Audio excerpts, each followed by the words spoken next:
پارہ نمبر 2 سیقولو کا آج خلاصہ بیان کریں گے۔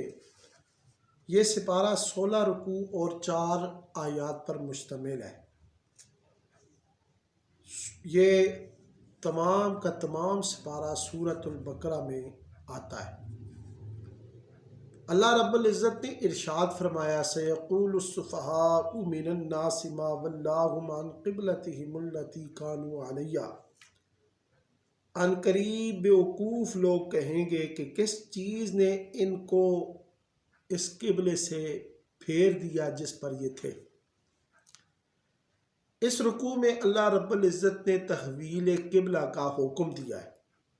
مسلمان نبی علیہ السلام کی ابتدا میں 16 یا 17 مہینے بیت المقدس کی طرف منہ کر کے نماز پڑھتے رہے، لیکن نبی علیہ السلام کی یہ خواہش تھی، دلی آرزو تھی کہ قبلہ کعبے کو بنا دیا جائے۔ آپ بار بار آسمان کی طرف اپنی مبارک نگاہیں اٹھاتے تھے اور پھر اللہ رب العزت نے آپ کی آرزو کو پورا کر دیا۔ فرمایا قد نرا تقلب وجہک فی السماء فلنولینک قبلۃ ترضاها فول وجہک شطر المسجد الحرام۔ دوسرے رکوع میں اللہ رب العزت نے فرمایا وَلِكُلٍّ وِجْهَةٌ هُوَ مُوَلِّيهَا فَاسْتَبِقُوا الْخَيْرَاتِ، ہر ایک کے لیے کوئی نہ کوئی سمت قبلہ ہے، پس تم نیکیاں کرنے میں سبقت کرو۔ پھر فرمایا دشمنان دین سے مت ڈرو، فلا تخشوہم، ان سے مت ڈرو، وخشونی، مجھ سے ڈرو، وَلِأُتِمَّ نِعْمَتِي عَلَيْكُمْ وَلَعَلَّكُمْ تَهْتَدُونَ، تاکہ میں تم پر اپنی نعمتوں کو پورا کروں اور تم ہدایت حاصل کرو۔ پھر اللہ رب العزت نے فرمایا فَاذْكُرُونِي أَذْكُرْكُمْ وَاشْكُرُوا لِي وَلَا تَكْفُرُونَ، تم مجھے یاد رکھو، میں انعامات کی تقسیم میں تمہیں یاد رکھوں گا، میرا شکر بجا لاؤ، ناشکری نہ کرو۔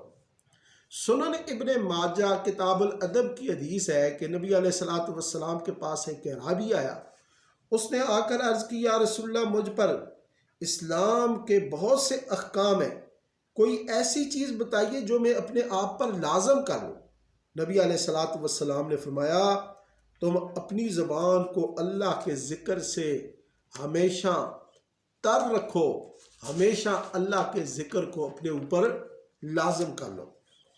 تیسرے رکوع میں اللہ رب العزت نے فرمایا یا ایھا الذین آمنوا استعینوا بالصبر والصلاۃ، اے ایمان والو تم صبر اور نماز سے مدد لیا کرو، مدد لو، اور جو لوگ اللہ کی راہ میں قتل ہو جائے انہیں مردہ مت کہو۔ وَلَا تَقُولُوا لِمَنْ يُقْتَلُ فِي سَبِيلِ اللَّهِ أَمْوَاتٌ بَلْ أَحْيَاءٌ وَلَٰكِن لَا تَشْعُرُونَ، اللہ کی راہ میں قتل ہونے والے لوگ مردہ نہیں ہیں بلکہ وہ زندہ ہیں، لیکن تمہیں ان کی زندگی کا شعور نہیں۔ اور پھر حق کو چھپانے والوں پر لعنت کی گئی۔ چوتھے رکوع میں اللہ رب العزت نے فرمایا ان فی خلق السماوات والارض واختلاف اللیل والنہار، اس رکوع میں اللہ کی قدرت کے تکوینی دلائل اور مشرکین کی تردید ہے۔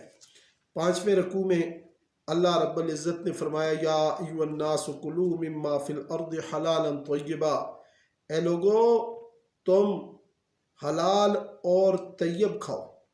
اسلام دنیا کا واحد مذہب ہے جو پاک اور طیب، حلال اور طیب چیزیں کھانے کا حکم دیتا ہے، کیونکہ جسم کی پاکی کے ساتھ ساتھ اسلام روح کی پاکی بھی چاہتا ہے جو اور کسی مذہب میں نہیں ملتی۔ اسلام روحانی بالیدگی اور جسمانی طہارت کا قائل ہے کہ یہ دونوں چیزیں ہی ملیں، دونوں چیزیں پاک ہوں تو پھر ہی انقلاب آتا ہے۔ اسی میں مردار، ذبح کے وقت نکلنے والا خون، خنزیر کا گوشت اور اللہ کے سوا کسی اور کے نام پر ذبح کیا ہوا اللہ نے حرام قرار دیا ہے۔ اور چھٹے رکوع میں اللہ رب العزت نے فرمایا لیس البر ان تولوا وجوہکم قبل المشرق والمغرب، یہ اس رکوع کی پہلی آیت کو آیت بر کہتے ہیں کہ اس میں بہت سی نیکیوں کا حکم ہے۔ اور پھر قصاص کے بارے میں حکم خداوندی یہ ہے کہ جس نے قتل کیا ہو بدلہ اسی سے لیا جائے، آزاد یا غلام، مرد یا عورت، جو بھی قاتل و مقتول کے بدلے اسی کو قتل کیا جائے۔ ایسا نہیں ہے کہ جس نے قتل کیا ہو اس کو قتل کرنے کی بجائے اس کے باپ کو یا اس کے بھائی کو یا اس کے چچے ماموں کو قتل کر دیا جائے۔ یہ بہت بڑا ظلم ہے، جو گناہ گار ہے سزا اسی کو ملنی چاہیے۔ اسی طرح وصیت کرنا تم پر لازم کیا گیا۔ ترمذی شریف ابواب الجنائز کی حدیث ہے، نبی علیہ الصلوۃ والسلام نے فرمایا ایک مسلمان جس کی 2 راتیں کبھی اس حال میں گزریں کہ اس کے پاس وصیت کرنے کی کوئی چیز ہو، اس پر لازم ہے کہ اس کی وصیت اس کے پاس لکھی ہوئی ہو۔ 7ویں رکوع میں اللہ رب العزت نے رمضان کے روزوں کے فرض ہونے کا حکم دیا۔ یا ایھا الذین آمنوا کتب علیکم الصیام، روزے تم پر فرض کیے گئے ہیں تاکہ تم متقی اور پرہیزگار بن جاؤ۔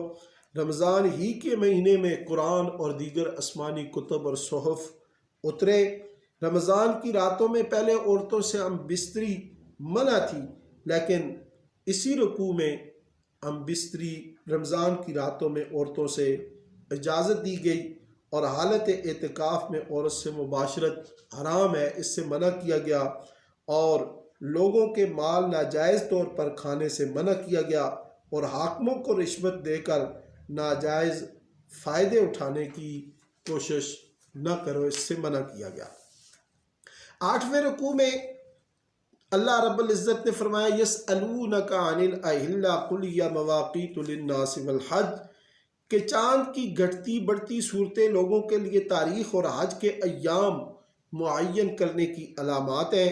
اسی رکوع میں اللہ نے جہاد کا حکم دیا، وقاتلوا فی سبیل اللہ، کہ اللہ کے رستے میں قتال کرو، جہاد کرو، اور جہاں کہیں بھی تم ایسے مشرک پاؤ جو دین کے دشمن ہیں، جنہوں نے تمہارے ساتھ قتال کیا ہے، وقتلوہم حیث ثقفتموہم، ان کو جہاں بھی پاؤ ان کو قتل کر دو۔ اور 9ویں رکوع میں اللہ رب العزت نے فرمایا الحج اشہر معلومات، کہ جو حج کے مہینے ہیں وہ معلوم ہے، شوال، ذیقعد اور ذی الحج۔ اس مہینہ جس نے حج کا ارادہ کیا ہو وہ نہ تو شاوانی فعل کرے، ہر بد عملی اور لڑائی اور جھگڑے سے اجتناب کرے۔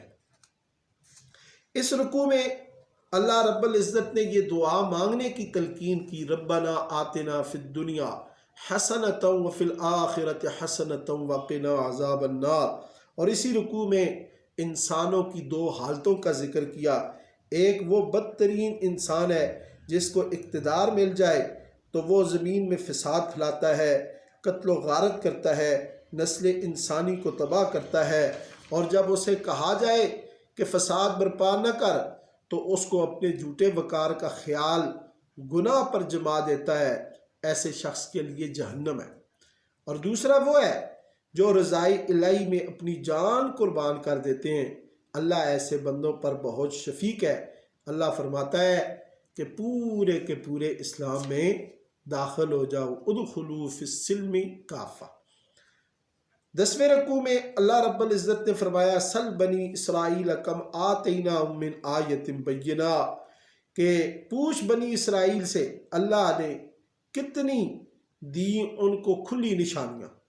وہ دنیا پرستی میں مبتلا ہو گئے اور اپنے آپ کو اپنے منصب سے محروم کر دیا۔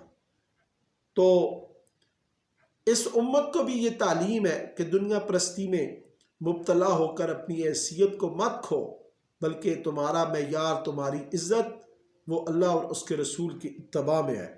پھر فرمایا تم مال خرچ کرنے کے بارے میں پوچھتے ہو تو بتاؤ کہ تمہارے مال کے اولین مستحق تمہارے والدین ہیں، رشتہ دار ہیں، یتیم ہیں، مسکین ہیں۔ اور پھر فرمایا راہ حق میں جہاد کرو۔ 11ویں رکوع میں اللہ رب العزت نے فرمایا یسألونک عن الشہر الحرام قتال فیہ قل قتال فیہ کبیر۔ ایمان والو، مشرک حرمت والے مہینوں میں جنگ کرنے پر بہت معترض ہیں، ان کو بتاؤ کہ ان مہینوں میں جنگ کرنا واقعی گناہ کی بات ہے۔ اور پھر اللہ رب العزت نے شراب اور جوئے کو حرام قرار دیا کہ شراب اور جوا فیہما اسم کبیر، اس میں بہت بڑا گناہ ہے اور بہت بڑی خرابی ہے۔ پھر اللہ رب العزت نے یہ حکم دیا کہ مشرک مرد جتنا بھی اچھا لگے بھلا لگے اس سے مسلم عورتیں ہرگز نکاح نہ کریں، اور مشرک عورتیں جتنی بھی اچھی لگیں مسلم مرد ان سے ہرگز نکاح نہ کریں، اس لیے کہ یہ تمہیں جہنم میں لے جانا چاہتے ہیں اور اللہ تم کو جنت اور بخشش کی دعوت دے رہا ہے۔ 12ویں رکوع میں اللہ رب العزت نے فرمایا وَيَسْأَلُونَكَ عَنِ الْمَحِيضِ قُلْ هُوَ أَذًى فَاعْتَزِلُوا النِّسَاءَ فِي الْمَحِيضِ، کہ آپ سے عورتوں کی بیماری کے متعلق پوچھتے ہیں تو ان ایام میں عورتوں سے ہم بستری سے الگ رہو، حرام ہے ان حالتوں میں عورتوں سے ہم بستری کرنا۔ اور جو لوگ اپنی عورتوں کے پاس نہ جانے کی قسم کھا لیں، ایلا کر لیں، ایلا اس قسم کو کہتے ہیں جس میں ایک خاوند اپنی بیوی کے پاس نہ جانے کی قسم کھاتا ہے تو وہ 4 ماہ کے اندر قسم توڑے اور عورتوں کے پاس جائے۔ اگر قسم نہ توڑے گا، 4 ماہ گزر جائیں گے تو اس کی بیوی کو طلاق ہو جائے گی، نکاح ٹوٹ جائے گا۔ اور جو طلاق والی عورتیں ہیں والمطلقات یتربصن بانفسہن 3 قروء، طلاق والی عورتوں کی عدت 3 حیض ہے۔ 13ویں رکوع میں اللہ رب العزت نے فرمایا الطلاق مرتان فامساکم بمعروف او تسریح باحسان، کہ طلاق 2 دفعہ ہے، اگر رجوع کرنا چاہو اس کو روکو تو اچھے طریقے سے، رخصت کرو تو اچھے طریقے سے۔ پھر اگر یہ رشتہ زوجیت نبھا نہیں سکتے، اللہ کی حدوں کو قائم نہیں رکھ سکتے، تو عورت اگر مار واپس کر کے طلاق حاصل کرنا چاہے تو خلا کی صورت میں تم ایسا کر لو اور تم خلا لے لو۔ خلا عورت لے سکتی ہے اپنا مار معاف کر کے۔ اسی طرح 2 دفعہ طلاق دینے کے بعد تو رجوع کا حق ہے، لیکن تیسری طلاق ہو جائے تو رجوع کی کوئی صورت باقی نہیں رہتی، مرد عورت پر اور عورت مرد پر حرام ہو جاتے ہیں، الا یہ کہ متعلقہ عورت عدت گزرنے کے بعد کسی دوسرے شخص سے نکاح کرے، پھر وہ کسی وقت اپنی مرضی سے اس کو طلاق دے دے یا اس کا انتقال ہو جائے، پھر عدت گزرنے کے بعد یہ عورت پہلے خاوند کے نکاح میں آنا چاہے تو آ سکتی ہے۔ تو دوسری صورت یہ ہے کہ حلالے کی جو میں نے یہ بتائی۔ رکوع نمبر 14 اللہ رب العزت نے فرمایا وَإِذَا طَلَّقْتُمُ النِّسَاءَ فَبَلَغْنَ أَجَلَهُنَّ فَلَا تَعْضُلُوهُنَّ أَن يَنكِحْنَ، کہ جب تم عورتوں کو طلاق دے دو تو تم وہ اپنی عدت گزارنے کے بعد جہاں چاہیں نکاح کر سکتی ہیں، تم ان کو مت روکو۔ دودھ پلانے کی جو مدت ہے وہ 2 سال ہے، اور جب کسی عورت کا خامند فوت ہو جائے تو اس کی عدت 4 مہینے 10 دن ہے۔ والذین یتوفون منکم ویذرون ازواجا یتربصن بانفسہن 4 اشہر و10، اور عدت کے دوران نکاح نہیں ہوتا، نکاح کرنا حرام ہے، اور اس کا جو ہے نا نکاح یہ حرام ہے، ایسی کوئی کوشش بالکل نہیں کرنی چاہیے، سخت منع ہے۔ اسی طرح 15ویں رکوع میں اللہ رب العزت نے فرمایا لا جناح علیکم ان طلقتم النساء ما لم تمسوہن، اگر عورتوں کو طلاق دو اور تم نے ابھی ان کو ہاتھ نہ لگایا اور نہ حق مار مقرر کیا تو ایسی صورت میں انہیں اپنی حیثیت کے مطابق کچھ نہ کچھ دے کر رخصت کرو۔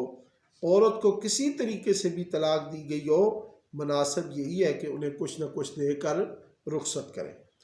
16ویں رکوع میں اللہ رب العزت نے فرمایا لم تر الی الذین خرجوا من دیارہم وهم الوف حذر الموت، کہ کیا آپ نے نہیں دیکھا ان لوگوں کو جو نکلے اپنے گھروں سے اور وہ ہزاروں تھے موت کے ڈر سے، تو اللہ نے انہیں موت دے دی، پھر انہیں زندہ کیا گیا۔ مسلمانوں سے فرمایا کہ تم بنی اسرائیل کی طرح نہ ہو جانا، بلکہ وقت پر اللہ کی راہ میں جہاد کرنا اور راہ حق میں خرچ کرنا، قرض دینا، اللہ کئی گنا بڑھا کر تمہیں واپس لوٹا دے گا۔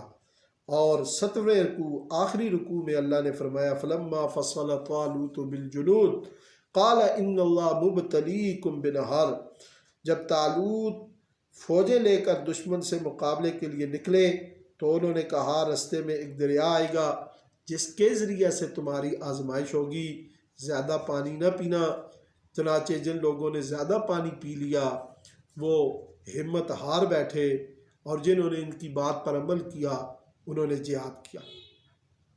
جالوت اور اس کی فوج کے ساتھ مقابلے کی جب باری آئی تو اہل ایمان کو فتح ہوئی، اور کئی بار ایسا ہوا ہے کہ چھوٹی جماعتیں بڑے بڑے لشکروں پر اللہ کی مدد سے غالب آئیں۔ اللہ کے حکم سے جالوت اور اس کا لشکر شکست کھا گیا۔ جالوت کو حضرت داود نے قتل کر دیا۔ وقتل داود جالوت، حضرت داود نے جالوت کو قتل کر دیا، اور حضرت داود کو اللہ نے حکومت، حکمت اور علم خصوصی سے نوازا۔ رسول کریم صلی اللہ علیہ وسلم کا نبی امی ہونے کے باوجود ان تاریخی واقعات کو بیان کرنا اس بات کی دلیل ہے کہ یہ قرآن اللہ کی نازل کردہ سچی کتاب ہے، اور آپ صلی اللہ علیہ وسلم اللہ کے رسول برحق ہیں۔ تلک آیات اللہ نتلوها علیک بالحق وانک لمن المرسلین۔